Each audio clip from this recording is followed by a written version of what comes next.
On va commencer cette deuxième demi-journée du colloque Amat Dansoko. On a souhaité organiser un panel dédié aux luttes pour le climat et aux luttes environnementales, parce que la crise climatique provoque des mobilisations massives partout dans le monde.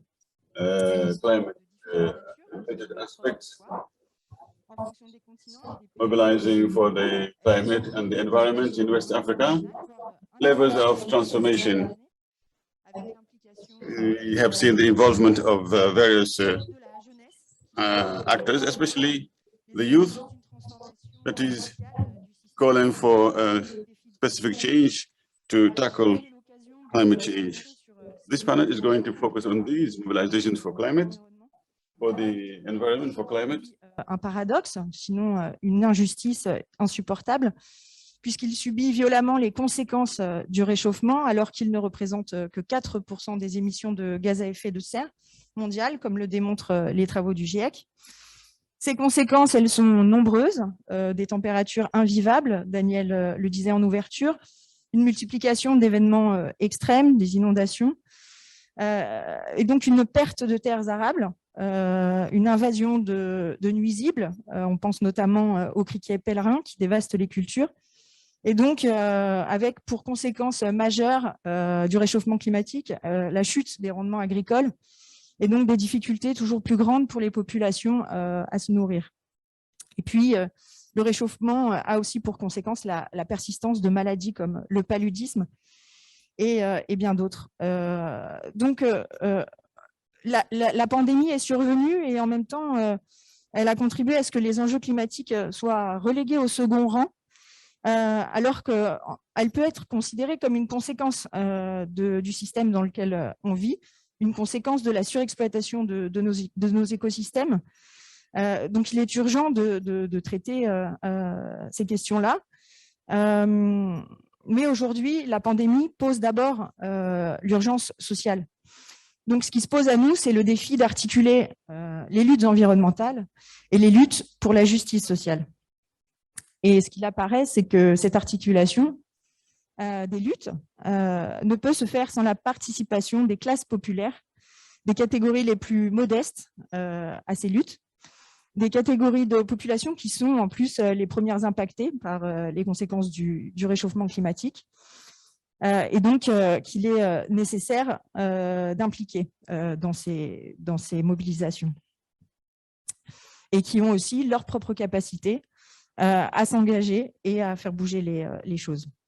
Parce qu'on l'a bien vu, en fait, les puissances, que ce soit les multinationales, les États, les pouvoirs de la finance, les institutions internationales, ont aujourd'hui montré leurs limites et peut-être même leur incapacité à traiter le mal par la racine et à changer en profondeur ce système qui nous conduit dans l'impasse. Alors, pour aborder ces enjeux, nous avons aujourd'hui l'honneur d'accueillir 3 intervenants.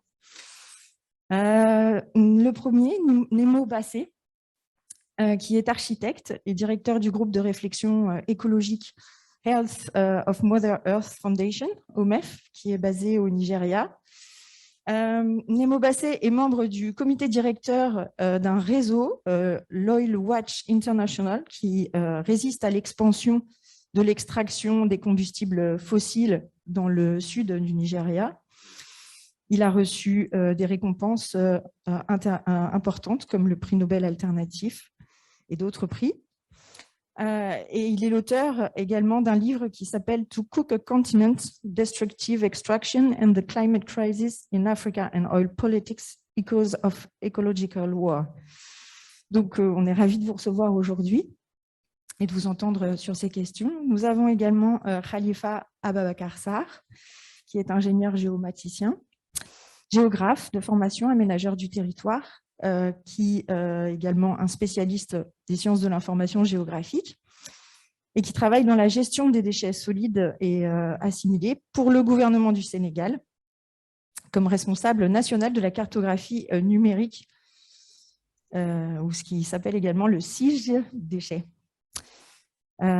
Et également, à ma gauche, Youssef El Ali, qui est président de l'Océanium de Dakar, association sénégalaise de protection de l'environnement, et de conservation des ressources naturelles qui a été créé en 1984.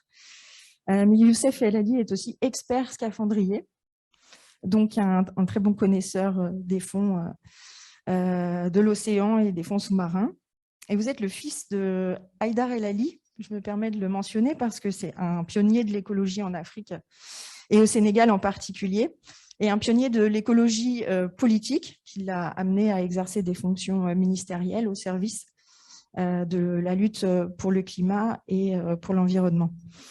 Aujourd'hui, vous contribuez au reboisement du territoire, notamment sur le littoral, à la lutte contre l'avancée des eaux et la salinisation des sols, qui est un problème majeur ici au Sénégal. Donc, nous sommes ravis de vous accueillir tous les trois. Bonjour. Bonjour tout le monde. Je voudrais, à l'entame de mon propos, remercier la Fondation, mais de même toute l'organisation de ce colloque sur Dakar. Je suis très heureux de partager avec mes chers frères le plateau, parce que le Nigeria aussi, j'ai fait une partie de mes études à l'université Obafemi Awolowo from Ile-Ife State, Osun State. Donc, Bassey, bienvenue à Dakar. Et de Lagos à Ibadan, à Kano, à Abuja, nous saluons ce grand pays très culturel. Donc, je crois que pour le colloque, je ne vais pas être très long, mais je reviendrai sur des éléments d'usage par rapport à la thématique qui nous a été soumise. Christelle m'a déjà présenté, mais je suis un acteur africain d'engagement parce que nous avons été cette génération au Sénégal qui avait été orientée en 1990 déjà avec beaucoup de promotion, une université Gaston Berger qui vient d'avoir 32 ans, où on a mixé un peu la zone rurale à la zone du fleuve Sénégal et à l'embouchure de l'océan Atlantique sur le littoral de Saint-Louis. Donc, je crois que parler des changements climatiques, parler de la mobilisation pour le climat et l'environnement en Afrique de l'Ouest, levier de transformation, nous serions très à l'aise de le faire. Je crois que ma thématique a été orientée sur 2 sites au Sénégal.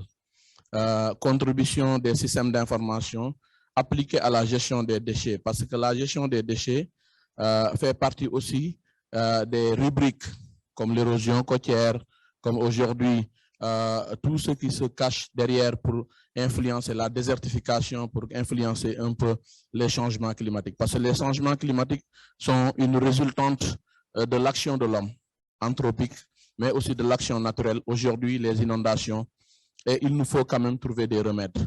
Donc, pour le climat, toutes ces dernières années, depuis même Rio 1992, en passant par COP 21 à Paris et autres, même récemment à Glasgow avec la COP 26, on a noté qu'effectivement, il y a beaucoup de remous, il y a beaucoup de mobilisation. Ici au Sénégal, il y a la contribution nationale déterminée du ministère de l'Environnement et du Développement durable. Moi-même qui vous parle, j'ai eu à faire déjà 7 ans au programme national de gestion des déchets au Sénégal, qui couvre tout le territoire national, parce que nous sommes établis en pôle. Le Sénégal est inexorablement tourné vers aujourd'hui l'industrialisation du déchet. Il y a un centre aujourd'hui sur Touba qui s'appelle le Centre intégré de valorisation des déchets. C'est une cohorte de mesures prises par le gouvernement à travers le ministère de l'Urbanisme, du Logement et de l'Hygiène publique, mais détenu par un programme, le Programme national de gestion des déchets, plus connu sous l'unité de coordination de la gestion des déchets solides, l'UCG. Donc tout ce que j'ai connu aujourd'hui, en toute humilité, je l'ai connu à l'UCG par l'intermédiaire de formations auxquelles on nous a soumises déjà en 2016 sur le Comprehensive Waste Management dans la coopération japonaise, le JICA, Japanese International Cooperation Agency, la JICA par l'intermédiaire du gouvernement japonais qui met 450 milliards chaque année vers l'Afrique pour financer ce qu'on appelle les APD, les aides publiques au développement. Donc je crois que le cas d'école que j'ai essayé d'utiliser a été inspiré de ma thèse sur la contribution au niveau de Saint-Louis et Guédiawaye. Aujourd'hui, Guédiawaye, vous le savez, souffre par une avancée de la mer, mais aussi par ce qu'on appelle une occupation irrégulière.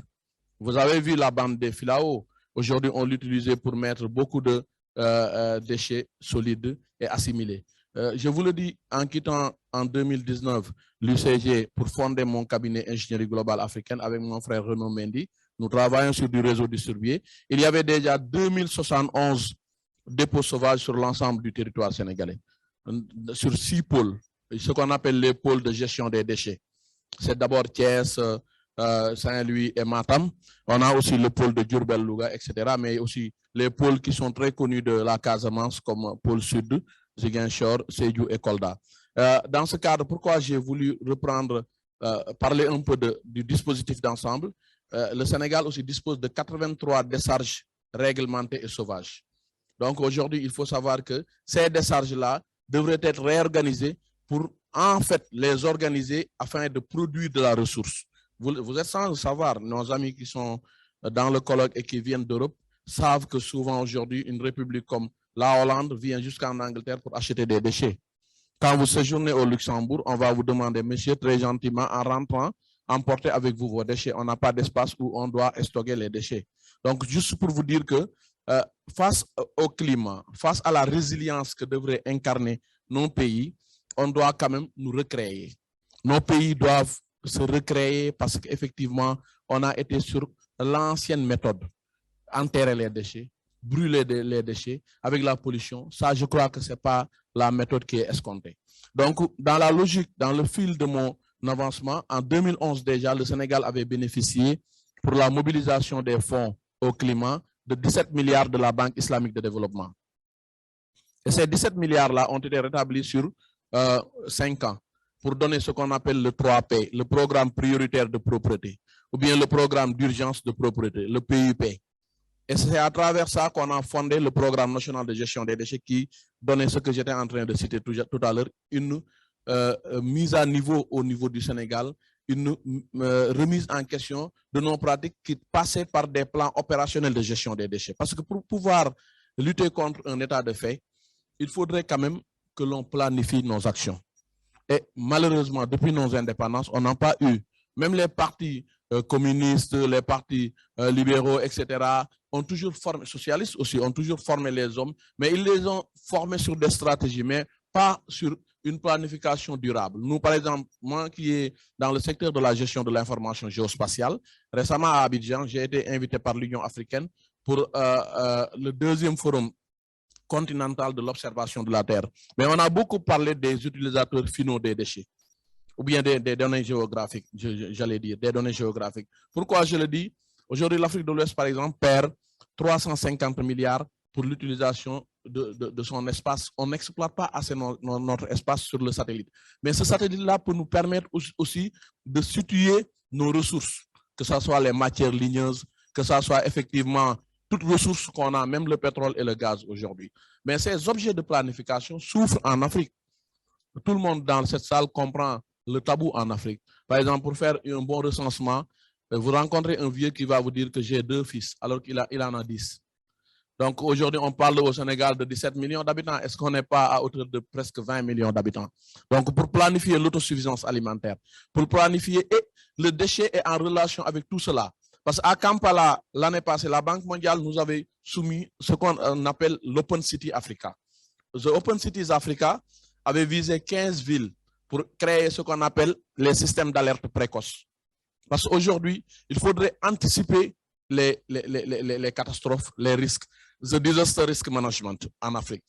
On ne doit pas attendre qu'il y ait inondation pour que le ministère de l'Intérieur se lève un beau jour et dise qu'on va faire le plan Orsec. Ça ne sert à rien. Il faudrait quand même aujourd'hui, avec ce qui se passe avec le programme ou bien le plan de gestion intégrée des inondations au Sénégal, le PGIS, financé à hauteur de 4 milliards en moyenne, il faudrait quand même avoir un modèle numérique de terrain, étudier le terrain.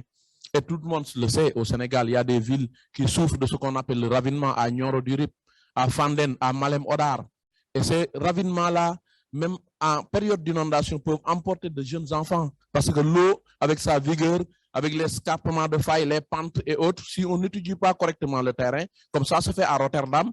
Rotterdam est à moins 8 mètres du niveau de la mer, mais il y a ce qu'on appelle la fixation avec mon ami et frère, le professeur Frank van der Meulen, on a vu qu'effectivement, on a stabilisé avec la poldérisation. Mais au-delà de ça, il faut savoir qu'il y a beaucoup d'acteurs qui sont prêts à financer. Nous, le gouvernement canadien nous a financé, entre autres, les 17 milliards de la BID à un moment, à hauteur d'$1 million pour un peu faire du biogaz et effectivement du compostage avec nos 2500 producteurs des Niayes du Sénégal. Mais au-delà de ça, aujourd'hui, il y a un excellent projet qui arrive au Sénégal qui s'appelle le Promoged, le projet un peu de modernisation de la gestion des déchets et qui nous permet en réalité de nous fixer sur un peu des opportunités pour les villes nouvelles. Parce que vous êtes sans le savoir, en 2013 déjà, le Sénégal a promu ce qu'on appelle la loi sur la communalisation intégrale avec 557 communes. Et quand on l'a lancé, il y a des communes comme Oudalaï qui avaient la proportion d'une région mais qui n'avaient aucune ressource. Il fallait créer ce qu'on appelle aujourd'hui les points de regroupement normalisés. Vous êtes en train de savoir que les Sénégalais organisent maintenant les ressources, même les déchets. Dans nos coins, il y a ce qu'on appelle le mobilier urbain maintenant. Mais le Promoged est financé à hauteur de 200 milliards pour les 5 ans, dirigé par l'excellent aujourd'hui Ibrahima Diagne, que beaucoup de gens connaissent au Sénégal parce qu'il a été depuis AGETIP plus de 20 ans dans la gestion des déchets. Mais le Promoged doit aider le Sénégal à un peu industrialiser le secteur.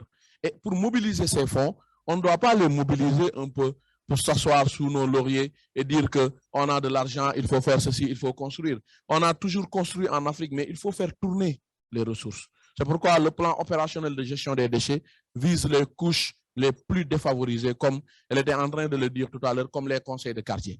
On vient de sortir d'élections territoriales, tout le monde le sait, mais il faut pousser nos braves dames à incarner les grands projets. Parce que le problème du Sénégal, avec les DER que vous voyez, avec mon jeune frère Pa Amadou Sarr et autres programmes promis de ma sœur Fat Diané, mais on attend de donner à une personne 10 millions qu'il réfléchisse sur ce qu'il doit faire.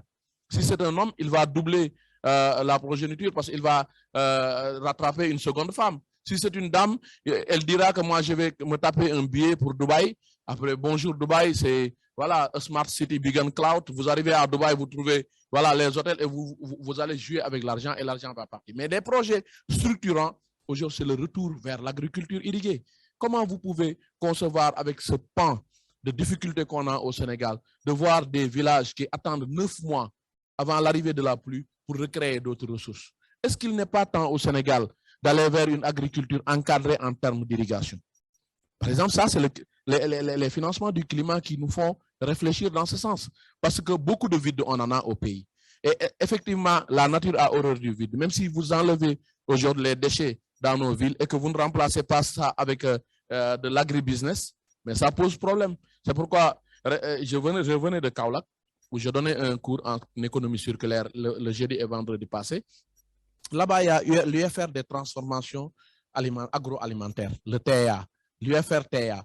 Parce que l'université Sine Saloum, récemment, quand même, il faut remercier le gouvernement sénégalais sur l'innovation par rapport à l'installation de l'enseignement supérieur.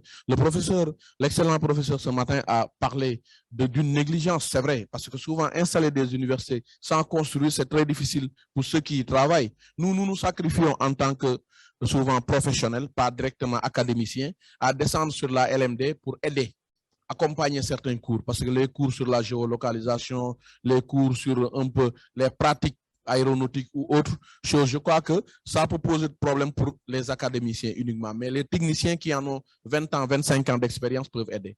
Donc, grosso modo, pour revenir et pour peut-être aller vers, parce que je ne voudrais pas dépasser mon temps, je vais m'en arrêter bientôt, Christelle, il faut me surveiller, mais ce qui est réel et apparent, c'est que le climat aujourd'hui en Afrique est un enjeu de taille, parce que ça s'est beaucoup déréglé ces dernières années. Il y a des cycles aujourd'hui. Même les saisons fraîches et la pluie qu'on disait que ça devait s'arrêter sur 2 mois, ou bien ça devait commencer en juin, maintenant ça commence presque en août, septembre. Et ça nous pose énormément de problèmes parce qu'il y a l'ouverture des classes. Il faudra revisiter, corroborer un peu les dynamiques. Et même pour terminer, là où je vais m'en arrêter, c'est effectivement la révision des curricula. Par exemple, nos maquettes d'enseignement. Aujourd'hui, en géographie, on ne peut plus concevoir une université qui enseigne de la géographie seulement physique, etc., humaine, sans pour autant aller vers les risques, catastrophes et plans de relèvement. Et on en a parlé aussi à Abidjan, parce qu'il faut vraiment surveiller notre nature.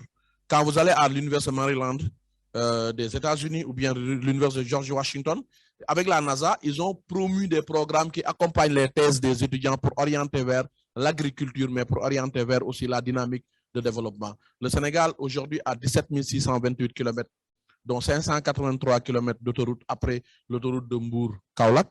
Mais au-delà de ça, le terre ne doit pas s'arrêter à l'aéroport. On doit pouvoir amener nos produits au Mali.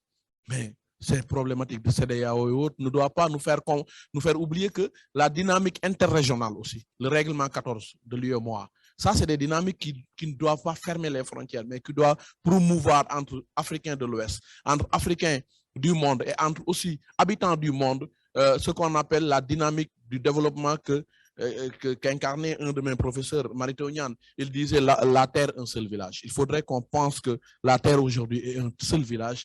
Et pour dire vrai, moi je suis vraiment fan de ce colloque-là.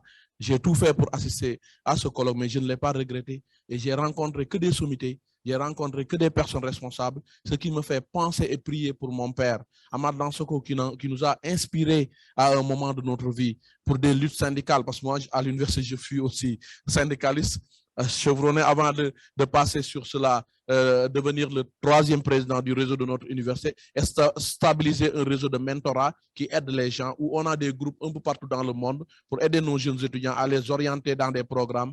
Et sur ce, je vais peut-être m'en arrêter là, remettre la parole, et si quand même il y aura une question ou autre, je pourrai revenir sur ça. Mais pour un peu le financement de nos pays, les enjeux climatiques, la résilience, c'est beaucoup de thématiques aujourd'hui que nous développons avec tous les ministères dédiés, l'environnement, les ressources naturelles, les affaires étrangères, etc. Et ceci passe par des programmes structurants. Je vous remercie. Merci Khalifa donc, pour avoir évoqué ces dimensions institutionnelles de la lutte pour le climat, avoir souligné l'implication des autorités ministérielles, et puis aussi l'importance d'avoir des formations adaptées pour construire les compétences, les ressources, avoir les ressources humaines qui sont adaptées aux défis qui se présentent à nous. Et puis aussi pour avoir bien démontré que les financements sont là, les financements internationaux sont disponibles, et il faut travailler à les orienter de façon efficace. Et donc ça aussi, c'est une question importante qui se pose, comment essayer d'organiser une maîtrise publique des financements et faire en sorte qu'ils aillent sur des projets efficaces et pertinents. Donc, merci pour l'hommage aussi rendu à Amat. La parole est à Nemo Basset. À vous. Thank you very much. I apologize. I have had to speak in English. The only other language I can speak proficiently is my mother tongue, which is Ibibio, spoken by about 6 million people in Nigeria. I'm sure it would not be much help here. So sorry that you have to use the headgear to listen to me. Now, West Africa is very seriously, heavily challenged by... Il fait face à un défi énorme du fait du réchauffement. We have a very long coastline. In fact, the entire African continent is very heavily exposed to global warming because of the position of the continent on the globe. We are just at the center of the world, sitting on the equator, then having a coastline all around the continent. But West Africa is particularly impacted by sea level rise, warming temperatures of the ocean, acidification, and other related factors. So we're seeing a lot of impacts, including that of migration and displacement and conflicts, especially in the Sahel belt. And now, so when you look at the challenge of conflict in West Africa, you can trace it back to global warming. Even the political instability we're seeing currently in the sub-region could be traced to the stresses created by climate impact, loss of economic opportunities, displacement of populations, and all kinds of frictions. And so we need to look, in building, mobilizing for global warming, to tackle global warming, we actually need to look at all sectors of our social life. And so it's not a thing left for specialists or left for environmentalists or campaigners. or children who are on the street marching against global warming inaction. We need to involve everyone in the sub-region: farmers, fishers, pastoralists, teachers, doctors. You heard a lot about the health factor today. So we need everyone joining in the fight, because it's not a one-sided issue. It's a complex issue that affects every sector and that must be tackled from every side. Now, one of the big challenges in combating global warming in the world globally is that nations have been meeting. They've had 26 conference of parties, and each time countries meet, it's about how to avoid action, not really about how to take action, because it's about the global warming we're having today is a result of unbridled capitalist production and consumption. And so you have a failure of the system, a failure of the market mechanisms, and yet you're having the climate conferences elevating those same market mechanisms as a solution to global warming. So all these are bound to fail. Secondly, when we talk about climate change, about actions, we tend to talk about the carbon molecules in the atmosphere. We look at only one end of the pipeline. We avoid the areas where fossil fuels are being extracted, which is the beginning of the pipeline. And this is one area I've devoted all my adult life to campaign on. Campaigning for communities living in the oil fields who are having massive pollution, water bodies covered by crude oil spills, carbon being released by gas flames into the atmosphere. The soil is contaminated, the water is contaminated, the air is contaminated, and then the people who are most vulnerable are further deprived of any level of resilience. And I'm particularly worried about Senegal, because Senegal is now determined to invest in extracting fossil fuels, crude oil and gas. And I've had some friends speak to fisher folks, and the fisher folks are saying, well, they've not, community people along the coastline, they've not seen oil spills yet, so they can't really complain. But I tell you, it is coming. We said the same thing to our friends in Ghana. They said there's no problem. They can do better than Nigeria. There will be no oil spill in Ghana. Now they're experiencing, fisher folks are experiencing serious problems. Because once they begin to extract offshore, there's a limit to which fisher folks can go, because the whole area will be cordoned off by the military. Our governments spend more resources protecting fossil fuel resources than protecting citizens. That is one of the things you're going to see. In Nigeria, as I speak to you, there's a well that blew up, a gas well that blew up in May 2020. That is about 2 years ago. That well has been on fire offshore. You can't see it from the coastline, but it's on fire, releasing crude oil, and just contaminating the ocean. And so you have an issue of destruction of the aquatic ecosystem. We're already having pressure on fisheries, but fossil fuel extraction compounds that problem. Now, another problem is that relying on fossil fuels for countries in Africa looks like something very easy way to get revenue. It's actually like a voodoo economy.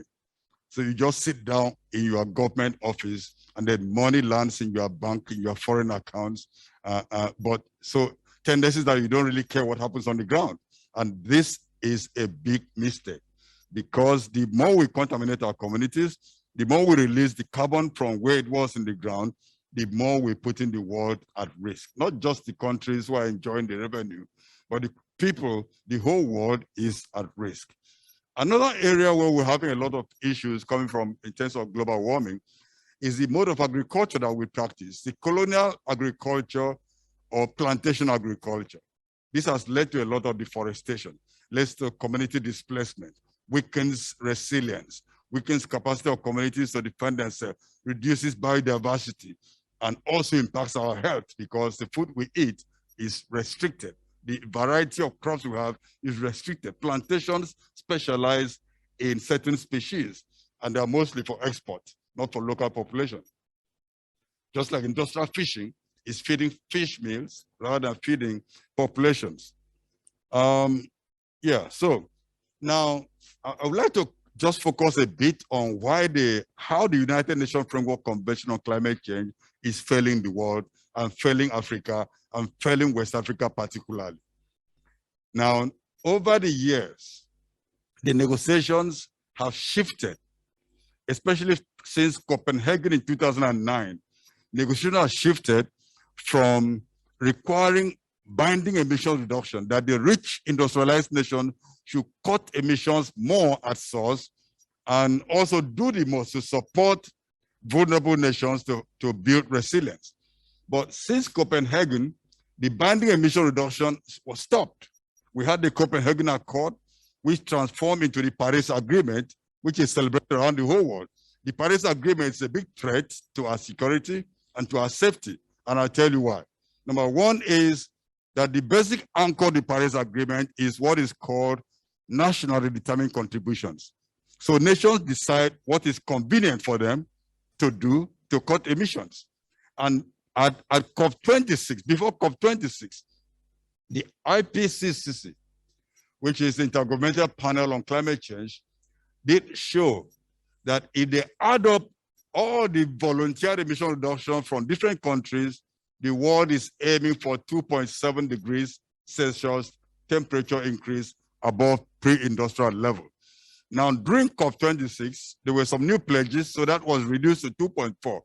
But go back to the Paris Agreement. The highest temperature target is called well below 2 degrees. And the lowest and the most desirable is 1.5. Now, 1.5 global average does not mean 1.5 degrees Celsius for Africa. Africa has 50% temperature increase above the global average. So when the world is aiming at 1.5, it means that we should be ready for 2.2. That lower temperature target is below the upper limit set by the Paris Agreement. If we go for 2 degrees, that means we are going for 3 degrees. And 3 degrees simply means setting West Africa, setting Africa on fire. And so if we understand this trend, we should see the urgency of coming together across the region, coming together across the African continent and our friends elsewhere to demand for a conference of peoples, not conference of parties. Politicians, I'm sorry, I apologize to the politicians in the hall, they are not going to help us. The people have to stand up and take charge of telling the politicians what to do, rather than the politician deciding on our behalf without listening to us. So this is a very big challenge.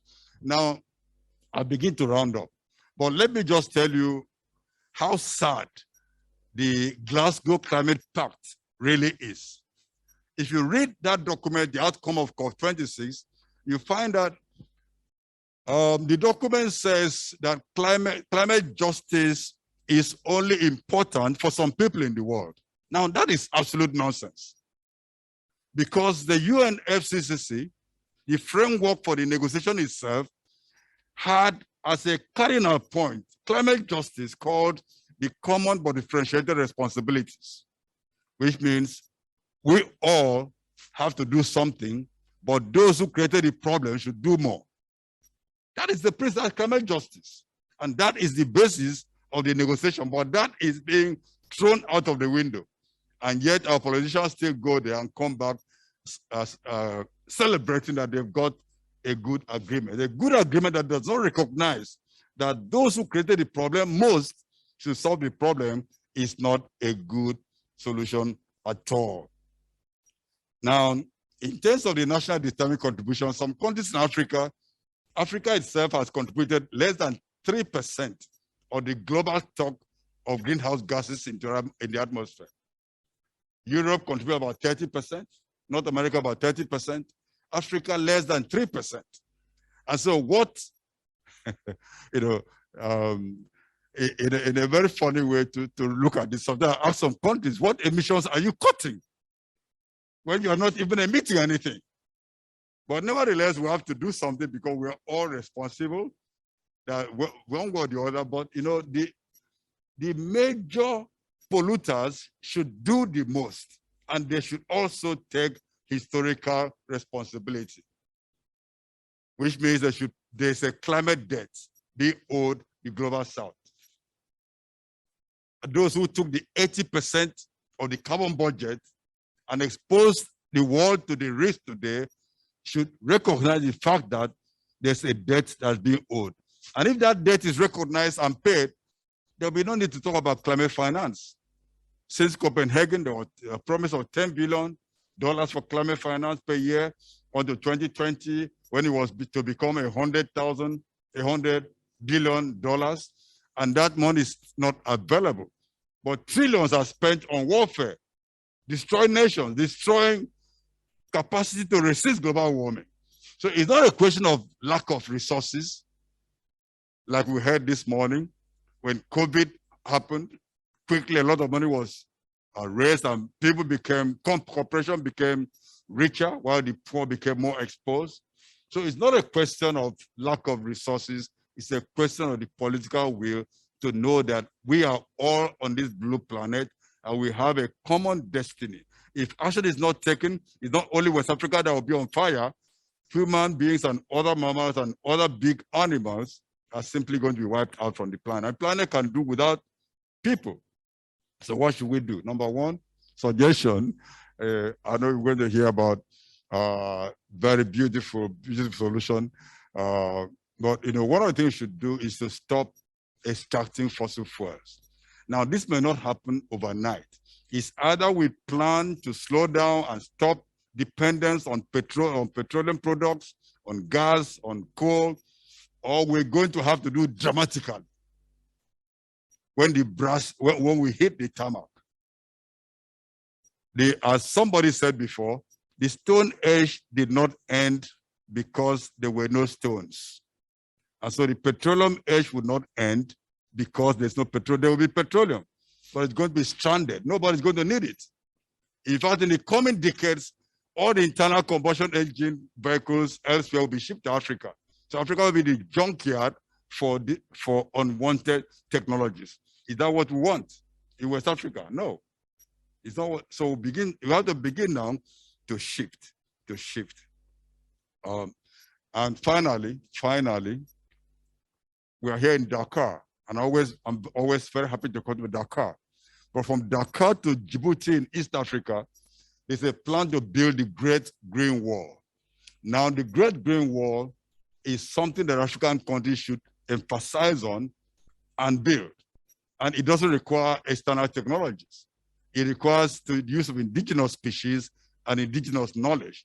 We've seen this done in Burkina Faso through a man like Yakuba Sawadogo and the farmers in Burkina who have a local Zia technology to regenerate the soils, even rocky soils, to grow a forest in the Sahel. We've seen farmers do this, farmer marriage root systems in Niger Republic. So the local ideas are available. We have local varieties. We can build that green wall across Africa, and it become a center of economic activities using local knowledge, local capacities, local species, and changing the climate dynamics. So there are things we can do. And above all, I believe we need to reinvent solidarity. It's a solidarity between Europe and Africa, between the global north and the global south. And I heard about the new Power Smart this morning. But I think we need to reinvent what does it mean to work together for a common future that makes it possible for humans to continue to inhabit the planet. The job of mobilizing all of us for climate action is urgent and inescapable. And I can assure you, as I speak to you, a number of actors in the sub-region are beginning this process. And I'd like to invite all of us to join in doing that. Thank you so much. Merci beaucoup, Nemo, pour cette intervention brillante et très complète. Et pour avoir insisté sur cette écologie qu'il nous faut, mais cette écologie populaire avant tout, qui implique les travailleurs.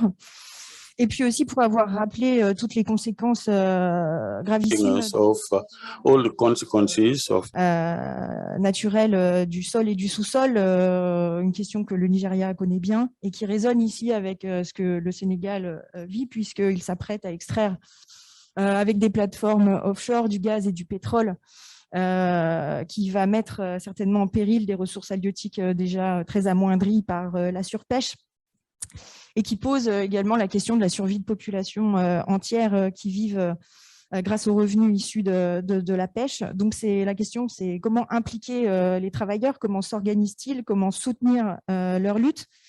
Par exemple, on voit au Sénégal qu'il y a de nombreux projets, des projets, méga projets de développement de ports minéraliers, industriels, qui vont participer à importer massivement des denrées, des produits des quatre coins du monde, et qui vont littéralement mettre en péril la survie de populations sur le littoral et dans les villages de pêcheurs. Donc, c'est l'occasion de débattre, de confronter les expériences à partir de ce qui est vécu au Nigeria et ce qui est vécu ici. Et puis, vous avez dit tant de choses que c'est difficile de résumer, mais effectivement, l'augmentation de la température, il faudrait peut-être essayer de se retirer de la tête que ce sera 1,5 degrés. Effectivement, les projections nous amènent dans des scénarios bien pires et sous-estiment largement les conséquences pour l'Afrique, où vous l'avez dit, l'Afrique risque d'être en feu. Et ça, je crois que personne ne l'entend vraiment en dehors du continent africain. Donc, nous avons à assumer la dette climatique que les pays industrialisés, les multinationales, dont ces puissances et ces multinationales sont responsables. Et donc, vous avez bien insisté sur la question de la justice climatique. Donc, sans plus tarder, je passe la parole à Youssef Elali, qui va nous présenter un peu son travail. Voilà. Bonjour, je n'ai pas la même prestance que mes deux participants avant, donc je vais lire et je m'en excuse d'ailleurs. Donc, c'est un honneur pour moi d'être aujourd'hui parmi vous à ce colloque qui porte le nom d'une figure emblématique, une icône de l'histoire politique du Sénégal. Je veux parler de notre cher regretté Amath Dansokho, un homme de révolution. Cette tribune me donne l'occasion d'aborder un sujet important, les mobilisations pour le climat et l'environnement en Afrique de l'Ouest et ses leviers de transformation. Avant d'entrer dans le vif du sujet, permettez-moi de remercier les organisateurs d'avoir pris une telle initiative qui permettra une meilleure compréhension de cette problématique et d'aboutir à des conclusions pertinentes au niveau national et international. Je vais aborder le terme sur deux niveaux, le plan international et le niveau local. Sur le plan international, de nombreuses études scientifiques sur l'évolution du climat ont démontré que la principale cause du réchauffement du globe et des dérives climatiques est d'origine anthropique, c'est-à-dire causée par des activités humaines. Fort de ces enseignements, je reste convaincu de la pertinence selon laquelle il faut changer le système et non le climat. Cette prise de conscience a-t-il été confortée par des mesures sur le climat prises lors du sommet de la Terre à Rio de Janeiro en 1992. Pour la première fois dans l'histoire, la communauté internationale a reconnu la responsabilité des pays industrialisés dans le réchauffement climatique et le droit de compensation des pays les plus pauvres, qui émettent peu d'émissions de gaz à effet de serre. Le principe, en gros, du pollueur-payeur. Cependant, alors que notre société connaît des crises de plus en plus rapprochées, il apparaît aujourd'hui évident qu'il est urgent de changer drastiquement notre mode de vie en passant d'un système de prédation à une organisation durable et solidaire. 30 ans de discours, de COP et autres traités internationaux, seules les crises financières et sanitaires ont été en mesure de réduire temporairement l'émission nationale de gaz à effet de serre, ce qui signifie que malgré les discours d'intention, que notre économie repose sur une forte corrélation entre PIB et empreinte écologique. Sur le plan national et local, de nombreuses initiatives ont été prises à l'échelle des collectivités territoriales, associations, citoyens, pour mettre en place des nouveaux modes de production, de consommation, de transport et de façon de vivre afin de limiter concrètement les dépenses énergétiques. La conférence des chefs d'État et de gouvernement sur les changements climatiques tenue en 2009 est une parfaite illustration. Celle-ci a abouti à une grande attention politique sur les enjeux du changement climatique sur le continent. En particulier, a permis au continent africain d'avoir une position commune et de parler d'une seule voix sur les questions du changement. Concernant la mobilisation sur le climat et l'environnement, les différentes étapes franchies peuvent être énumérées comme suit. En effet, il existe une mobilisation axée sur l'action et la plaidoirie via la société civile. C'est l'exemple de Océanium de Dakar, entre autres, une organisation née en 1984 sous l'office de l'ancien ministre de l'Environnement du Sénégal, Haïdar Ilali, que j'ai eu plaisir de succéder en tant que président. Nos actions et mobilisations climatiques tournent autour de ces 3 points: forêt, océan, éducation environnementale et sociale. C'est l'exemple de nos programmes, à savoir plantation d'arbres, opérations de nettoyage des fonds marins et du littoral, des campagnes de sensibilisation, cinéma, débat. À travers une démarche participative, et l'aide des communautés locales de base impactées. Nous arrivons à asseoir un modèle fort axé sur les résultats. Cependant, nous ne pouvons pas discuter de mobilisation sur le climat et l'environnement sans aborder l'apport des politiques publiques. Malgré le fonds vert et financement dégagé pour l'Afrique, la mise en œuvre des programmes reste inefficace et ineffective. Cela est certainement dû au manque de collaboration entre acteurs publics et acteurs de la société civile. Sur ce, il demeure nécessaire pour l'État d'établir un cadre de concertation avec la société civile, qui sont en quelque sorte des relais communautaires dans la lutte contre le changement climatique. Aujourd'hui, l'enjeu devient de plus en plus vital pour l'humanité. Il est primordial de militer en des changements climatiques avec l'exploration de marchés de carbone qui encouragent et suscitent de l'intérêt pour les acteurs économiques dans la restauration et la conservation de la biodiversité. Nous avons mis en place très récemment le projet Manco, un projet de restauration de mangroves dégradées dans le Sine Saloum et la Casamance, qui donne l'exemple de faire valoir la distribution des parts du carbone entre bailleurs, communautés et ONG. Un partage équitable et bénéfique pour tous, dont j'invite les acteurs à venir visiter les résultats. Les différents projets de Océanium séquestrent l'équivalent de la consommation annuelle de 2 millions de Dakarois. Pour conclure, je finirai par cette citation de Milan Kundera: « La vraie bonté de l'homme ne peut se manifester en toute pureté et en toute liberté qu'à l'égard de ceux qui ne représentent aucune force. Le véritable test moral de l'humanité, ce sont ses relations avec ceux qui sont à sa merci, les plantes et les animaux. Et c'est ici que s'est produite la faillite fondamentale de l'homme, si fondamentale que les autres en découlent. » En gros, je pense que ce que les collaborateurs avant ont dit, je pense que c'est tellement vrai qu'aujourd'hui, il est presque trop tard d'agir. Et malgré ça, nous le faisons par combat, mais je pense que l'humanité prend un tel chemin qu'avec l'acidification des mers, avec la montée de l'eau, avec les inondations, j'ai l'impression que nous avons tellement de retard qu'aujourd'hui, je ne vois pas comment nous y arriverons. Ça veut dire qu'on parle de mangroves, nous avons planté 30 000 hectares de mangroves en quelques années, mais l'acidification des océans fait que la mangrove ne pourra même plus grandir au Sénégal.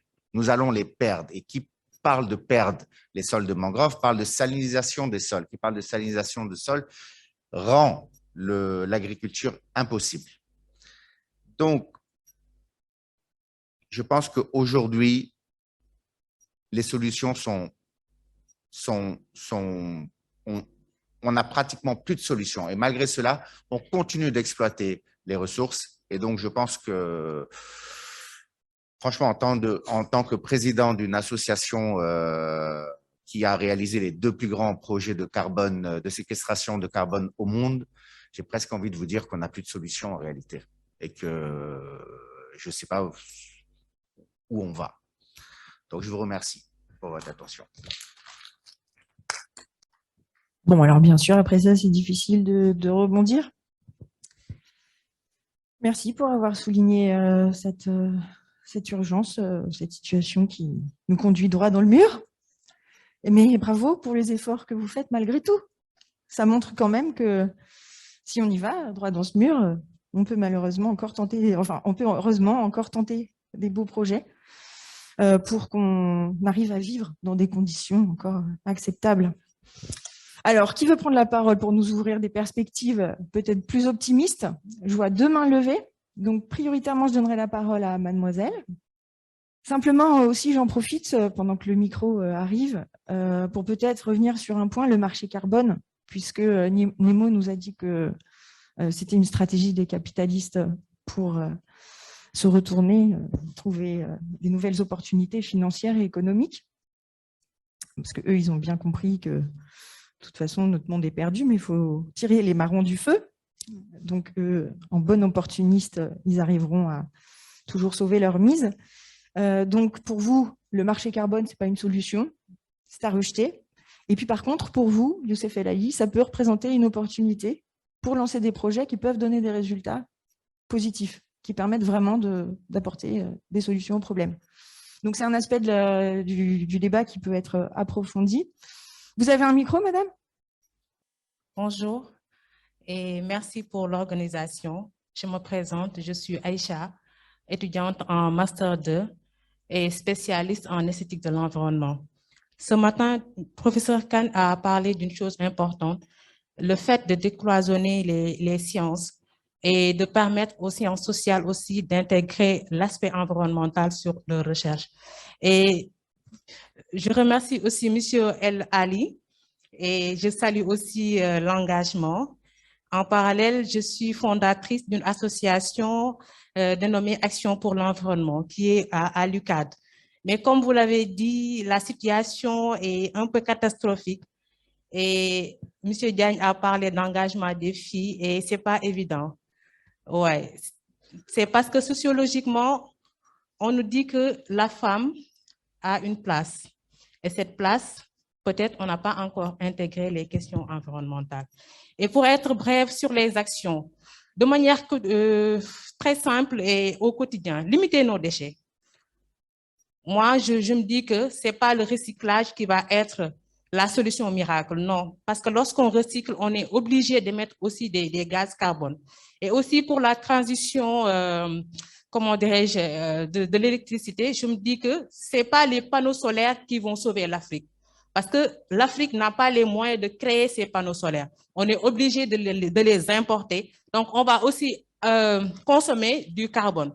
Ce que l'Afrique peut faire, c'est pour le moment, vu qu'on n'a pas une bonne formation à l'université pour former des étudiants à fabriquer des panneaux, pourquoi pas utiliser nos biogaz.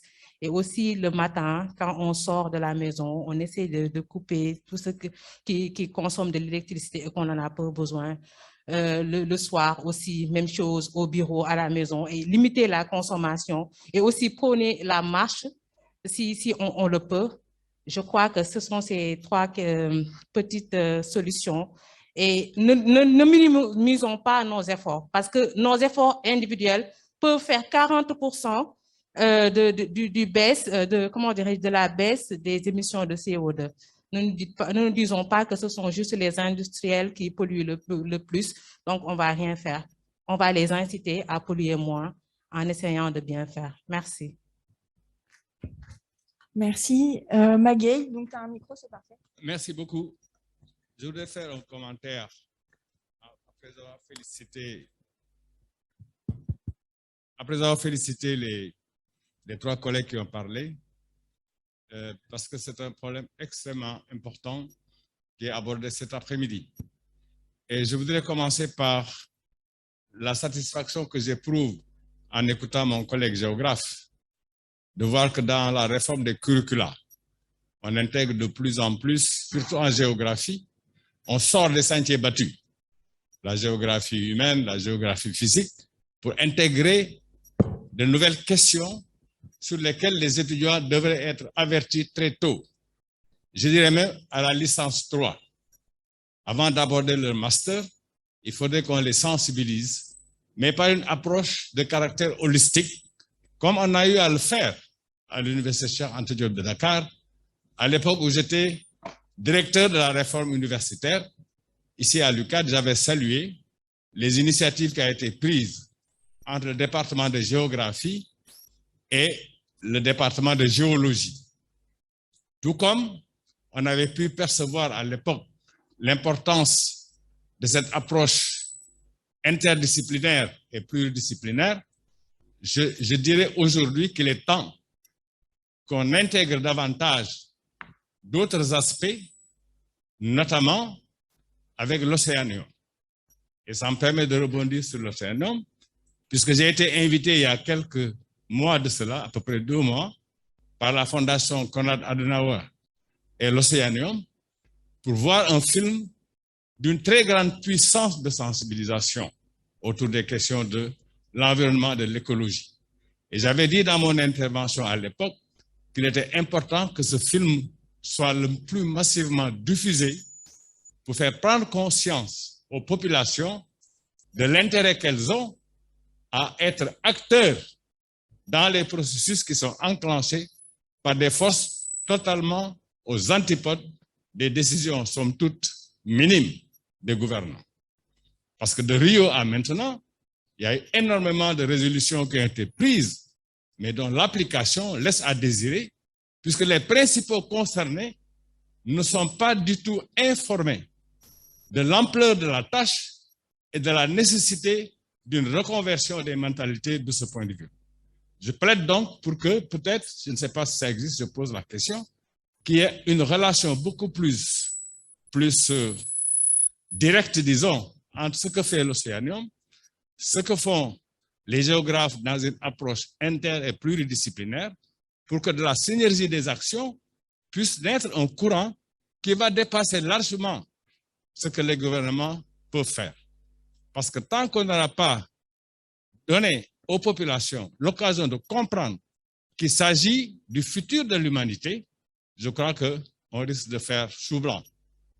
I want to say something to you, Mr. from Nigeria. The 3 fields you are talking about, the warming of the Mother Earth and the ocean and the problems we have to face in between the 2 fields, the earth and the oceans, the earth and the sea.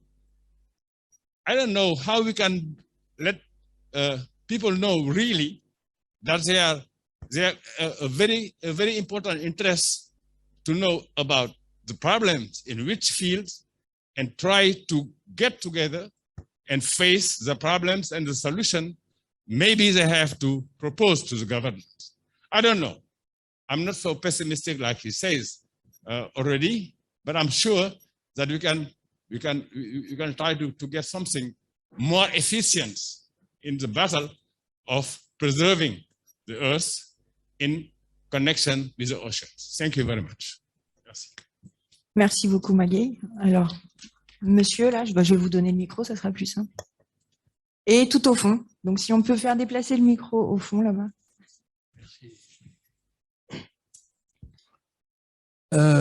Je suis vraiment un peu ému à écouter les 3 collègues, surtout le dernier, qui dit qu'il n'y a plus rien à faire, que c'est presque désespéré, si je comprends bien le sens du discours. Mais avant de parler de pétrole, de gaz et autres, mais regardez Dakar, les vieux tacos de voitures, nous devenons le cimetière des voitures. Nous devenons le cimetière des chaussures. Mais ça déjà, comment vous l'appelez-vous, les spécialistes? Deuxièmement, notre langage est tellement élaboré, tellement compliqué, que justement la population ne peut pas nous comprendre. Comment faire pour avoir un langage adapté à ce que vous avez appelé une sensibilisation? Mais il est sensible, c'est nous qui ne pouvons pas descendre à leur niveau. Je crois qu'il faut faire cet effort-là. À vous écouter, il y a des problèmes conceptuels non résolus, de mon point de vue. et évidemment de didactique et d'apprentissage à l'action. Ces problèmes-là, ce n'est pas, regarde, COP21, COP truc, tout ça là, ça ne réglera aucun problème tant que la majorité des gens qui subissent, en même temps ils sont acteurs, ne sont pas conscients des enjeux. Et on doit avoir le langage pour le dire et le faire, et être co-auteur des solutions. Pas de problématiques, ça c'est trop facile. Mais comment les résoudre? Je crois que Magué a dit quelque chose de pareil. Comment les résoudre? C'est que l'intellectuel descende aussi bien son langage que son comportement par rapport aux populations et à d'autres problèmes. Chercheur de quoi? Si le chercheur ne peut pas descendre au niveau de l'acteur majoritaire numériquement et densément dans la population, il n'y aura aucune solution, à part lire dans une bibliothèque telle ou telle thèse. Je crois que c'est une réflexion et une activité à mener. Merci beaucoup. Merci donc pour les trois intervenants. Évidemment qu'ils ont appris des choses intéressantes. Donc moi, je me pose toujours la question, pourquoi le changement climatique? Ce sont des causes qui naissent du nord et des effets qui se produisent au sud. S'il y a quelqu'un qui peut me l'expliquer. Souvent, les effets du changement se produisent au sud et les causes naissent au nord. L'autre aspect, c'est le fait de vendre le droit de polluer. Le droit de polluer, quand on le vend, vraiment, ça ne règle pas le problème. Plus j'ai les moyens de l'acheter, plus je vais polluer. Moi, je pense qu'il faut chercher autre chose. On a vu aussi que les conférences des partis n'ont pas donné beaucoup de choses. La dernière est une catastrophe. Et je pense qu'il va falloir encore réadapter les stratégies de lutte contre les changements climatiques. On nous a dit atténuation des effets, résilience contre les effets, adaptation aux effets. Et je me suis dit, est-ce qu'on pourrait penser à l'adaptabilité biologique? C'est en fin de compte, l'a dit, les mangroves vont disparaître parce que tout cela salé. Est-ce qu'on ne peut pas, d'un point de vue de l'adaptabilité biologique, essayer de cultiver des mangroves sur du sel, sur des terres, dans des terres salées? Merci. Pourriez-vous amener le micro au monsieur qui se trouve derrière vous, s'il vous plaît? Il y aura d'autres questions après, j'en prends une dernière, éventuellement.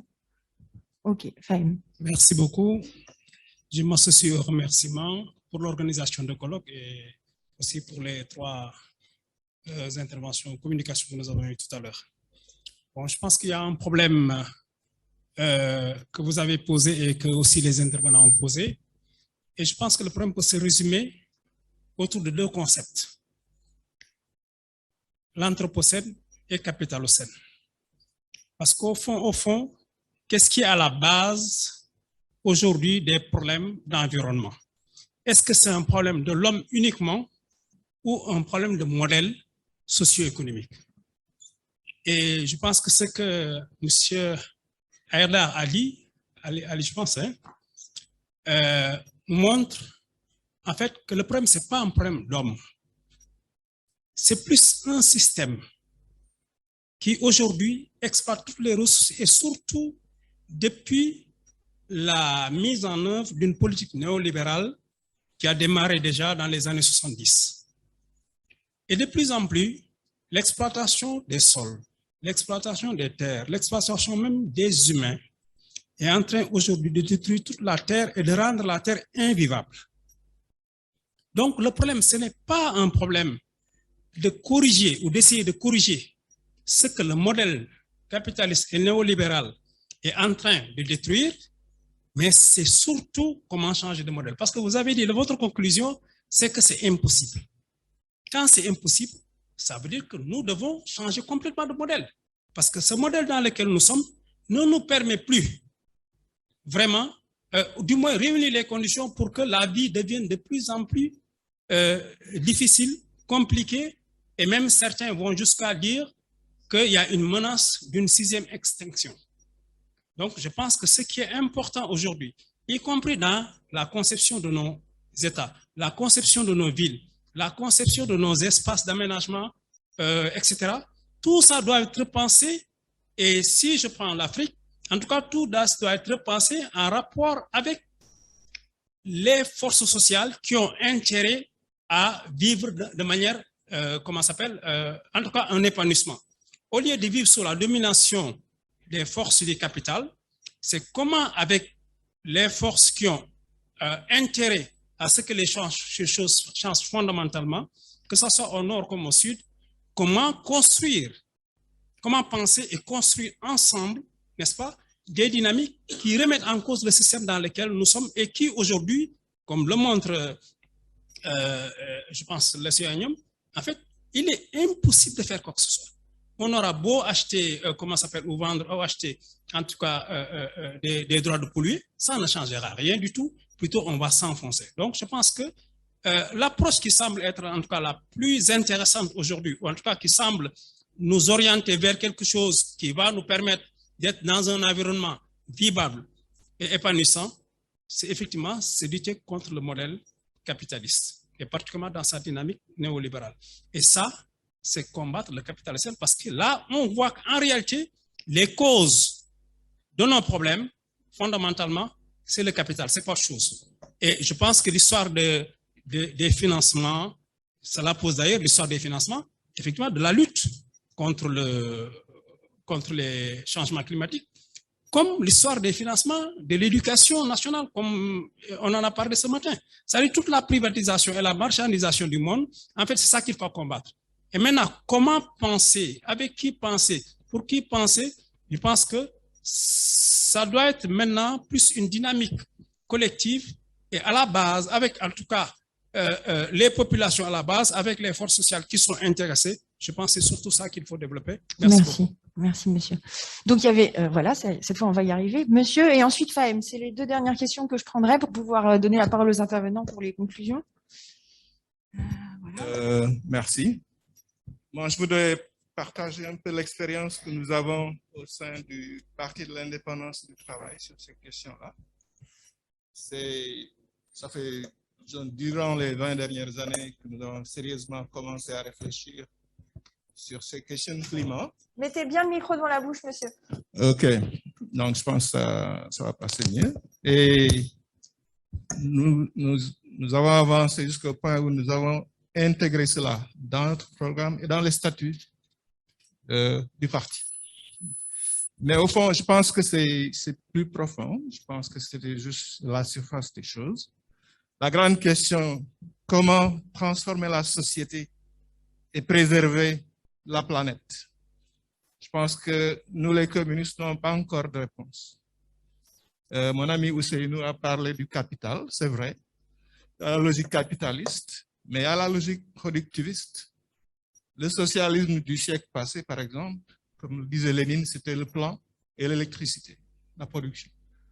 Et ça a détruit une bonne partie aussi des ressources naturelles dans les pays où c'était appliqué. Donc, nous autres communistes, je pense que nous avons encore la tâche de réfléchir sur ce nouveau socialisme.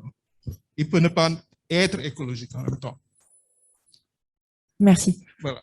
Merci beaucoup. Hop.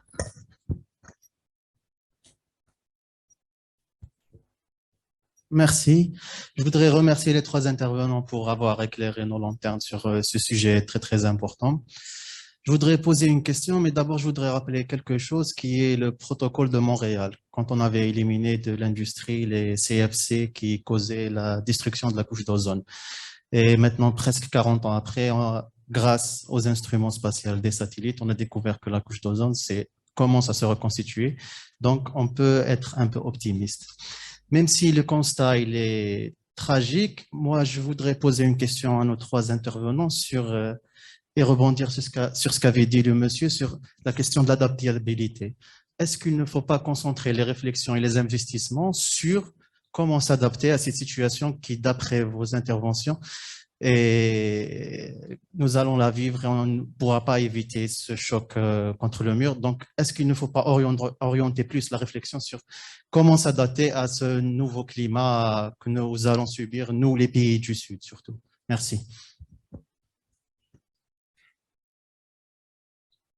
Je vais redonner la parole aux panélistes pour les réponses et la conclusion. Simplement, la question de l'adaptabilité, c'est peut-être un peu comme la question des déchets. Est-ce qu'on ne peut pas réfléchir avant à comment limiter les déchets, donc changer notre mode de consommation et nos modes de production pour agir en amont de la chose. Alors, la parole à Khalifa d'abord.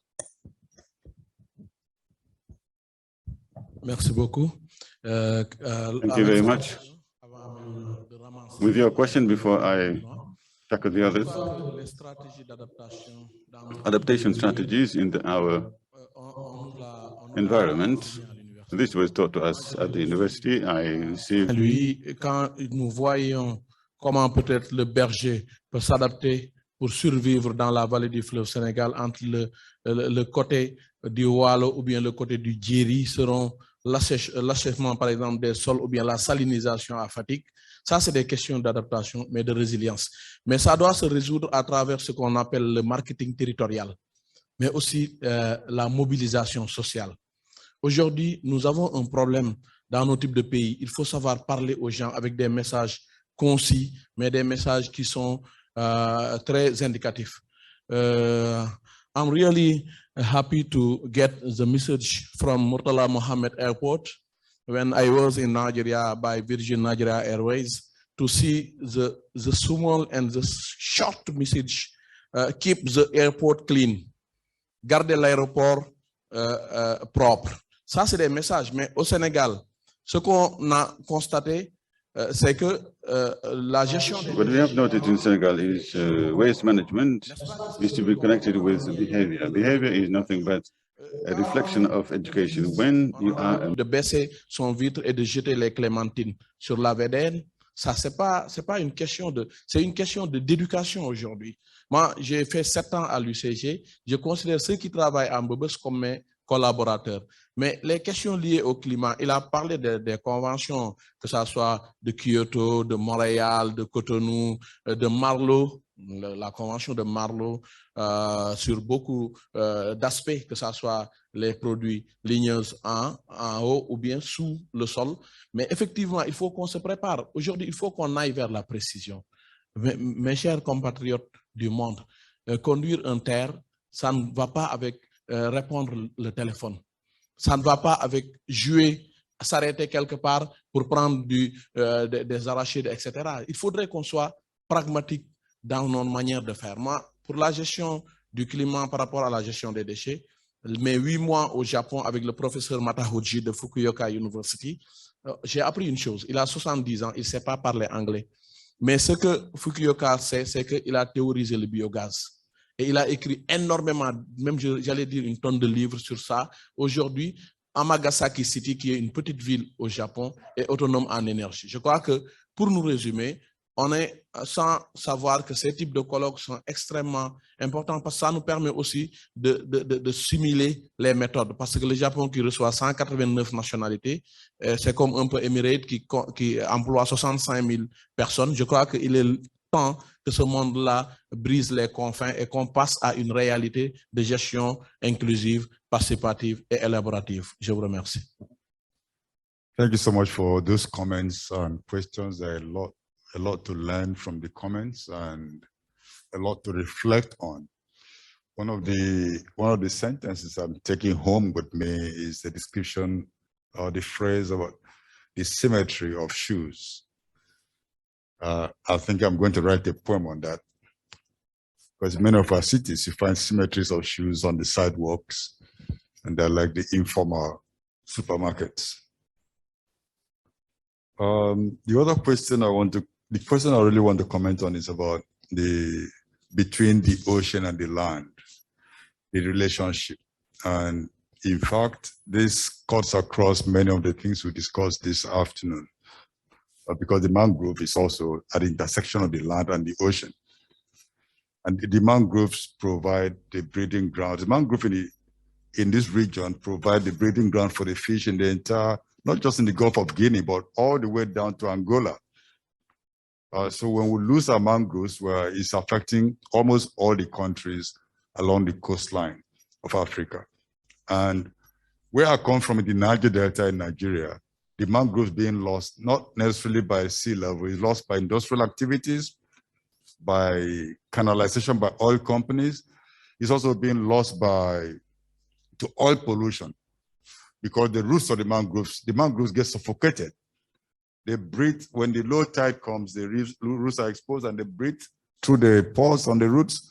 But when this is covered by crude oil, they just suffocate and die. Think of a tree dying from suffocation.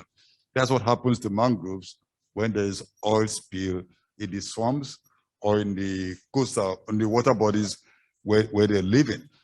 So that is extremely destructive.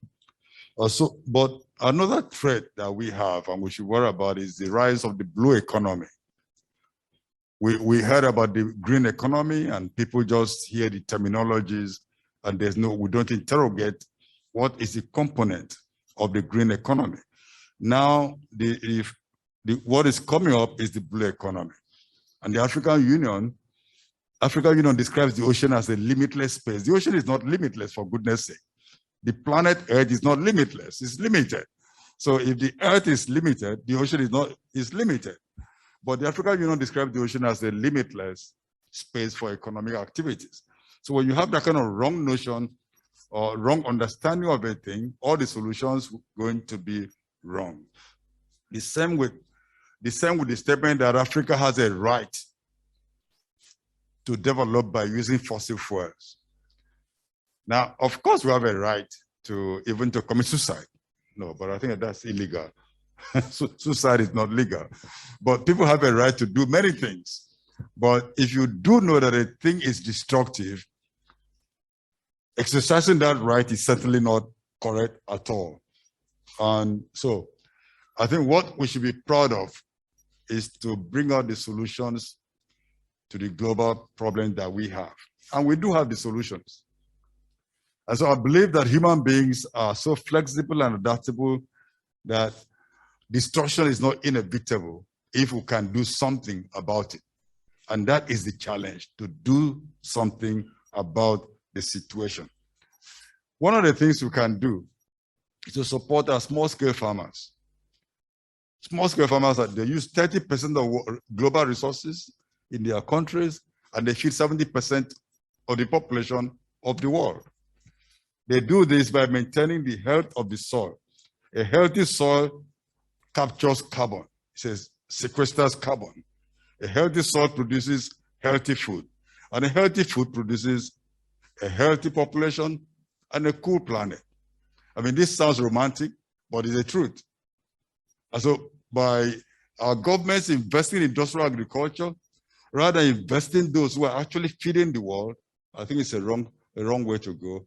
And it's contrary to the logic of looking for a solution to global warming. Oui, donc je pense qu'il faut revenir à des choses très simples pour y arriver. Le communisme est une solution. Le communisme peut-être est une solution. En tout cas, ce qui est sûr, c'est que le capitalisme nous a amenés là où on est aujourd'hui. Pourquoi? Parce qu'on produit du plastique en Chine, alors qu'ici, on a le rognier. On met en concurrence un cochon européen avec un garçon sénégalais en pleine croissance de 7 ans. J'entends par là, et je ne suis pas revenu dessus parce qu'il en a parlé, qu'aujourd'hui, si vous rentrez dans le port de Dakar, il y a des dizaines, des centaines de chalutiers chinois, turcs, de toute nationalité. Ce n'est pas une question de nationalité. Et tout le poisson qu'elle pêche, elle le transforme en farine de poisson qu'elle donne à des cochons. Et vous qui achetez le yaboy à 100 francs à l'époque pour nourrir vos enfants, vous allez bientôt plus avoir les moyens de le faire. Quand je dis qu'il est trop tard, c'est qu'aujourd'hui, on a un mode de fonctionnement qui n'est pas bon. Moi, président d'Océanium, la première chose qu'on a fait quand j'ai été président, c'est me donner un 4x4. Ici, La clim est trop froide. Donc, la plupart des avions, pour garder leur créneau, volent à vide. Donc, il faudrait revenir à des choses hyper simples. Arrêter de consommer du ciment, consommer des briques et surtout ne pas reproduire les erreurs du passé. L'Europe s'est développée. À quel coût? Aujourd'hui, on ne sait même pas quelle est la valeur de l'argent. 1000 francs, pas combien ça vaut. On ne sait plus, on est perdu. Ils sortent les billets comme ils veulent. Ce qui fait que quand à l'Océanium, on a créé la première aire marine protégée du Bambung, 7000 hectares entre terre et mer protégée, au bout de 6 mois, on était au tribunal contre l'État du Sénégal qui disait que c'est une aire marine protégée communautaire, mais que la gestion de la pêche, c'est pour l'État du Sénégal. Donc, vous ne pouvez pas décider. Il a fallu que le juge à l'époque dise « Vous avez tort, mais c'est tellement beau ce que vous faites qu'on interdit la pêche. » Donc, je suis d'accord quand on dit que le marché de carbone, ce n'est pas la solution. Nous avons pris cette voie, nous, la nouvelle génération qui avons repris l'Océanium, parce que j'ai vu mon père tendre sa main pendant 20 ans à écrire des projets, à venir dire, bon, ça c'est bien, ça c'est pas bien. Le marché carbone nous a permis de sortir de cela. Cependant, et encore une fois cependant, quand nous, on écrit des projets carbone, la valeur du carbone, elle est à 6,5 $ la tonne. Pourtant, quand vous lisez les journaux, on parle de 100 $ la tonne. La différence, elle est où? Ben, elle est chez les intermédiaires, chez les gens. Encore une fois, le capitalisme. Donc, évidemment, pourquoi je dis qu'il est trop tard? Parce que le carbone, il est dans le sol. La mangrove, tout ce qu'on plante, c'est bien. Mais il est dans le sol, il est dans les prairies. Les prairies, aujourd'hui, elles brûlent. Tout le monde brûle les prairies et tout le monde les utilise, les bétonne. Le carbone, il est dans la mer, mais le réchauffement va faire que la mer, en absorbant tout le carbone qu'on produit, s'acidifie, donc meurt. Donc, il faudrait commencer par quelque part. Mais comment voulez-vous commencer quand nous, on plante 150 millions de mangroves? Aujourd'hui, nous avons des rapports qui montrent que entre 6 et 13 000 conteneurs de bois traversent le Mali.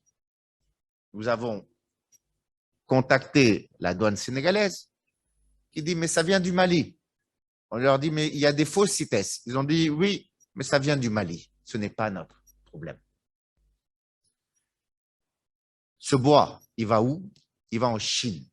On aurait pu le travailler là pour notre propre consommation et elle se serait arrêtée à notre consommation personnelle parce que tout le monde ici a besoin de bois pour faire des meubles. Mais si on l'exporte en Chine, mondialisation, on n'est pas prêt en tout cas à ça. Donc tout le bois dont le monde a été vendu, 40% du bois français, entre 40 et 60% du bois français même part en Chine, on sait qu'il y a un problème. Mais aujourd'hui, nous, pour parler de coupe abusive de bois, on n'a pas 1 franc.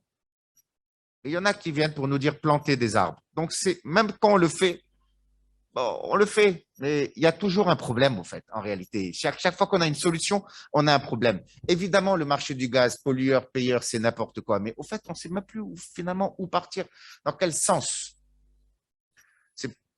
Il faut conclure. Bon, je vais laisser la parole.